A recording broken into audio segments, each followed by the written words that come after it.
when it comes to damage dealing business. Who do you think can deal the most damage per second in Clash of Clans? Electro Titans? P.E.K.K.A? Maybe Golem? No way. They love peace. We have to look to the most unlikely of candidates. None other than the humble goblins. Well, at least until level 11 wizards came along. That's right, the wizards just dethroned the goblins in terms of highest DPS per housing space. With a full wizard army of 80 wizards, we're talking about a whopping 20,800 damage per second. That's enough to melt a Town Hall 15 in the blink of an eye, or take down a barbarian king with just one hit. Don't believe me? Just ask him. But don't be fooled by their impressive numbers. Wizards may deal the most damage, but they're also very fragile.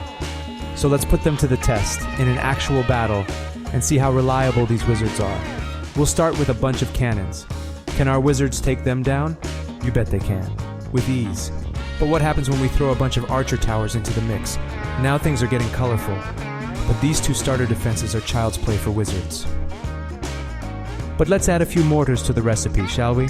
Suddenly things are looking a bit dicey for our wizards. They're just not as reliable on their own. Giants can destroy a base with 4 mortars, while 2 mortars can be a challenge for wizards to overcome. Archers can even outperform wizards in this case. But we're not here to expose the wizards, we're here to push their limits.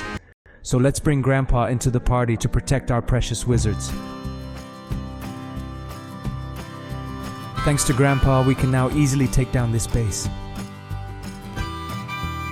That means we can add more defenses. A pair of Inferno Towers and some Expos would be nice. Let's see if they can beat this one. Surprisingly, the wizards can still beat this base easily. Once again, thanks to Grandpa and his sidekick Frosty.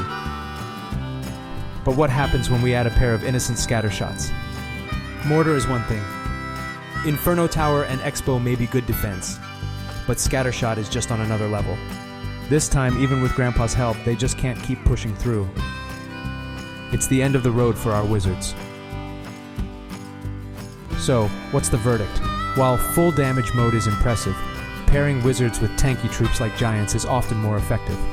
Together they can take down this formation with ease. And do we really need that much damage anyway? After all, the average defense's HP in Clash of Clans is only about 3k. With just 20 wizards, we can deal around 5k damage, more than enough if we manage them correctly and keep them alive.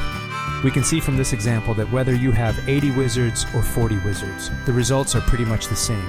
As long as there are some wizards that can throw their fireballs, that should be enough damage. So yeah, damage isn't everything in this game. P.E.K.K.A is a troop that is fairly normal and doesn't have any special abilities, just like wizards. However, it can perform better and more reliably than wizards, even though 12 P.E.K.K.A only have about 8,000 DPS in total. So, do you still use wizards? How do you use them? Share your strategies in the comments. Until next time.